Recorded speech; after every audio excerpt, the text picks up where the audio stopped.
విద్యార్థి లోకానికి మీ ఏసిరెడ్డి నమస్కారం. ఫ్రెండ్స్, తెలుగు వాక్యాలను అలవోకగా ఆంగ్లంలోకి ఎలా అనువాదం చేయాలో మనం నేర్చుకోబోతున్నాం.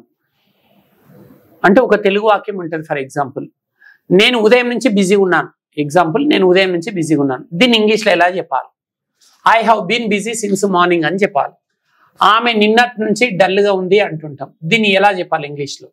She has been dull since yesterday అని చెప్పాలి. మీరు ఉదయం నుంచి ఎక్కడున్నారు అని అడగాలి. అంటే where have you been since morning అని చెప్పాలి.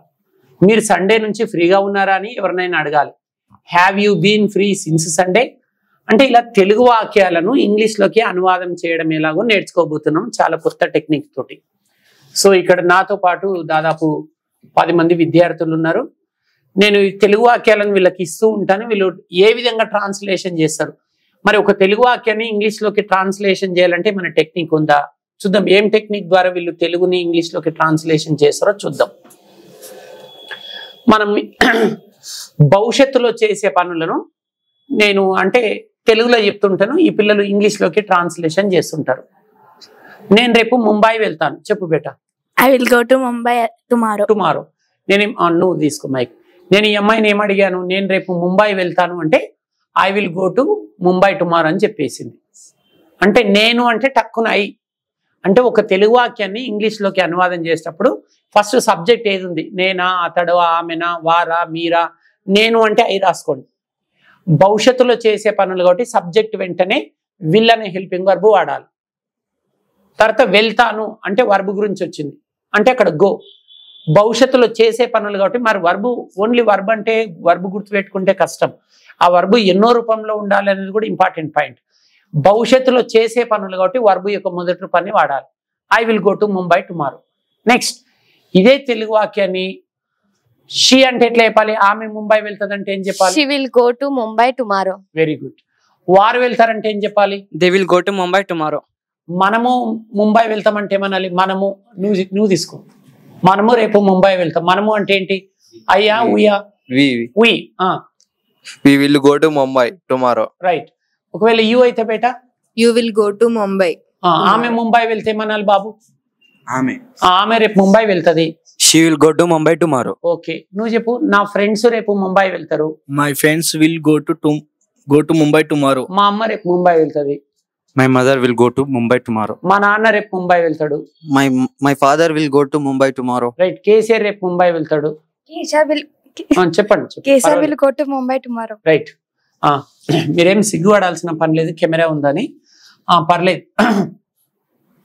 సో ఫ్రెండ్స్, చూశారు కదా, నేను ముంబై వెళ్తాను అనే తెలుగు వాక్యాన్ని ఈ పిల్లలు చెప్పారు ఇంగ్లీష్లో. కాకపోతే నేను బదులు ఆమె, అతడు, వారు, మీరు రకరకాల సబ్జెక్ట్స్ చేంజ్ చేశాం. అంటే వీళ్ళు ఏ సబ్జెక్ట్ ఇచ్చినా ఫస్ట్ సబ్జెక్ట్ తీసుకున్న వెంటనే అందరు విల్లు వాడారు. మీరు గమనిస్తున్నారా? మీరు గమనించారా? ఇంకొకసారి చూస్తారా? ఇప్పుడు ఈమె పేరు ఐ, ఈమె పేరు ఉయ్, ఈయన పేరు యు, ఆయన పేరు దే, ఆమె పేరు హీ, నీ పేరు షీ, నీ పేరు రాజు, నీ పేరు రాణి, నీ పేరు కిరణ్, నీ పేరు కీర్తి. రకరకాల సబ్జెక్ట్స్ ఇచ్చాము. సబ్జెక్ట్ వెంటనే విల్లే వాడతారు. చూడండి, వీళ్ళందరూ బాగా గుర్తుపెట్టుకున్నారు. అంటే భవిష్యత్తులో చేసే పనులకు సబ్జెక్ట్ వెంటనే విల్ అనే హెల్పింగ్ వర్బ్ వాడాలి. విల్లు వాడిన వెంటనే వీళ్ళందరూ వర్బు మొదటి రూపంలో వాడతారు. మీరే గమనించండి. తర్వాత ఆబ్జెక్ట్ వాడతారు. తీసుకోబేట.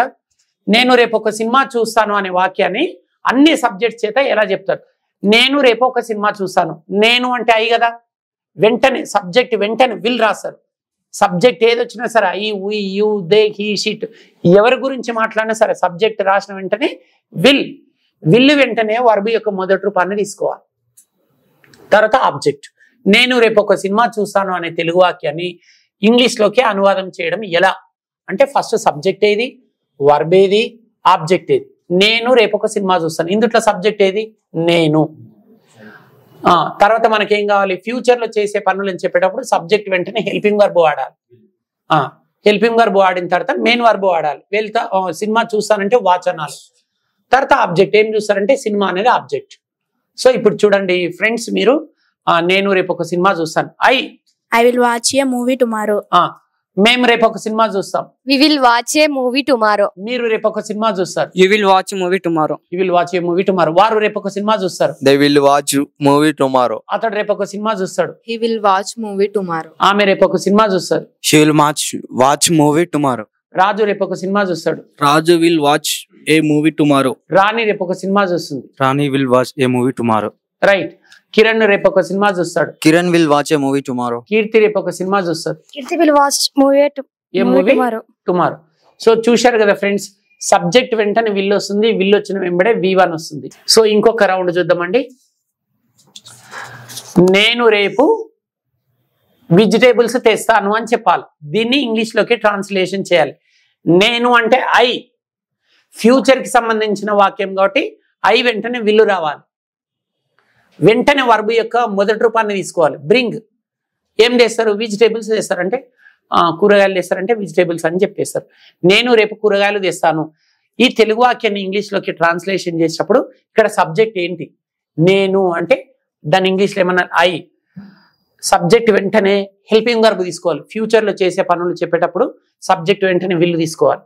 తర్వాత వర్బుని రాయాలి. తెస్తాను అంటే బ్రింగ్ అనాలి.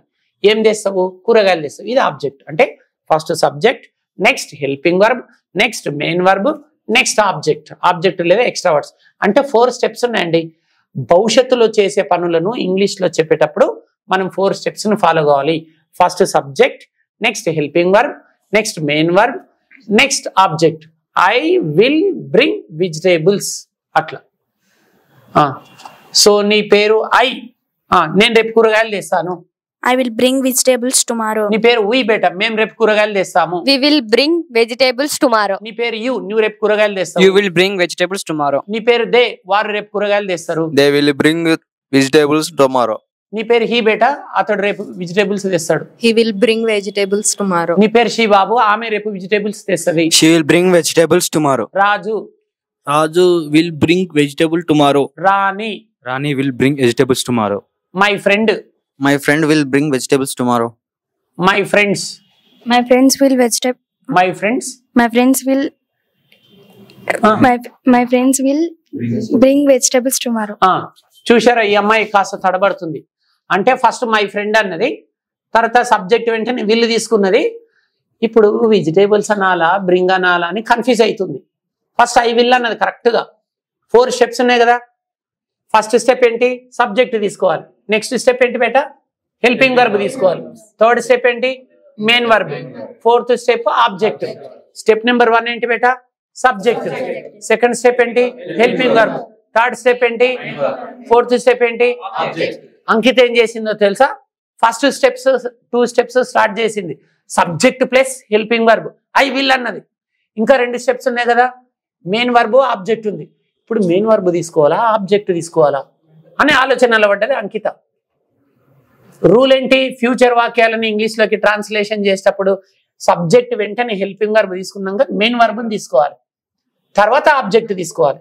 ఆబ్జెక్ట్ చివరిలో ఉండాలి అంకిత. Okay, sir. అంకిత అనే పేరు నీ అక్షరం ఏ తోటి స్టార్ట్ అవుతుంది, ఆల్ఫాబెట్ లో నీ పేరు స్టార్టింగ్ లో ఉండొచ్చేమో కానీ వాక్యంలో ఆబ్జెక్ట్ ఎండింగ్ లో ఉంటుంది అంకిత. Okay, sir. కన్ఫ్యూజ్ కావాల్సిన అవసరం లేదు. చెప్పండి ఇప్పుడు.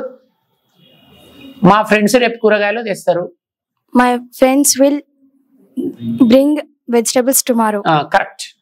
సో చూశారు కదా ఫ్రెండ్స్, భవిష్యత్తులో జరిగే పనులను అత్యంత సులభంగా ఇంగ్లీష్ లో ఏ విధంగా ట్రాన్స్లేషన్ చేయాలో మీరు నేర్చుకున్నారు. ఇప్పుడు ర్యాండమ్ గా డిఫరెంట్ సెంటెన్సెస్ అడుగుతాను ఈ పిల్లలను. చూద్దాం. ఆమె రేపు హైదరాబాద్ వస్తుంది. చెప్పు బేట, ఆమె రేపు హైదరాబాద్ వస్తుంది. ట్రై చేయి. ఆమె రేపు హైదరాబాద్ వస్తుంది. ఫస్ట్ సబ్జెక్ట్ ఏది ఇందుట్లో? షీ. తర్వాత ఏం రావాలి? హెల్పింగ్ వర్బ్ రావాలి. తర్వాత ఏం రావాలి? మెయిన్ వర్బ్ రావాలి. తర్వాత Object. చెప్పు. ఆమె రేపు హైదరాబాద్ వస్తుంది. She will come to Hyderabad tomorrow. Right. She will come to Hyderabad tomorrow. అంటే ఇక్కడ ఆబ్జెక్ట్ లేదు ఈ వాక్యంలో, ఎక్స్ట్రా వర్డ్స్ ఉన్నాయి. నెక్స్ట్, అతడు రేపు ఒక సినిమా చూస్తాడు. He will watch movie tomorrow. He will watch a movie tomorrow. అతడు రేపు ఒక సినిమా చూస్తాడు. ఈ వాక్యంలో సబ్జెక్ట్ ఏమో అతడు, హెల్పింగ్ వర్బ్ విల్, తర్వాత చూస్తాడు అంటే వాచ్. ఏం చూస్తాడు? ఏ మూవీ. నెక్స్ట్, ఆమె రేపు ఒక ఎగ్జామ్ రాస్తుంది. She will write one exam tomorrow. Right. నేను రేపు క్రికెట్ ఆడతాను. I will play cricket tomorrow. నేను రేపు నా ఫ్రెండ్స్ ని కలుస్తాను. I will meet my friends tomorrow. ఆమె రేపు బెంగళూరు వెళ్తది. She will go to Bangalore tomorrow. అతడు రేపు ఒక కారు కొంటాడు. He will purchase car tomorrow. A car tomorrow. వాళ్ళు రేపు ఒక పాట పాడతారు. They will will sing song tomorrow. Next అతడు రేపు డాన్స్ చేస్తాడు. He will dance tomorrow. అది. నెక్స్ట్ నువ్వు సొంతంగా ఏదైనా ఒక వాక్యం చెప్పమ్మా, ఏదైనా ఒకటి ఫ్యూచర్లో నువ్వే చెప్పు. తెలుగులో చెప్పు చూద్దాం ఫస్ట్. నేను రేపు ఒక ఫంక్షన్ కు హాజరవుతాను. చెప్పు ఇంగ్లీష్ చెప్పు. Say again, sir. నేను రేపు ఒక ఫంక్షన్ కు హాజరవుతాను. హాజరవుతాను ఏమనాలి? అటెండ్ అనాలి. చెప్పండి. I will attend one function. I will attend one function tomorrow. Yes, I will attend one function tomorrow. ఇలా చెప్పాలి. తెలుగు వాక్యాలను ఈ విధంగా సులభంగా ఇంగ్లీష్ లోకి ట్రాన్స్లేషన్ చేయాలి. సో మేము చేసిన ప్రయత్నం మీకు నచ్చిందని ఆశిస్తూ ఇంతటితో సెలవు తీసుకుంటున్నాను. ఇట్లు మీ ఏస్ రెడ్డి మరియు విద్యార్థి బృందం. నమస్కారం.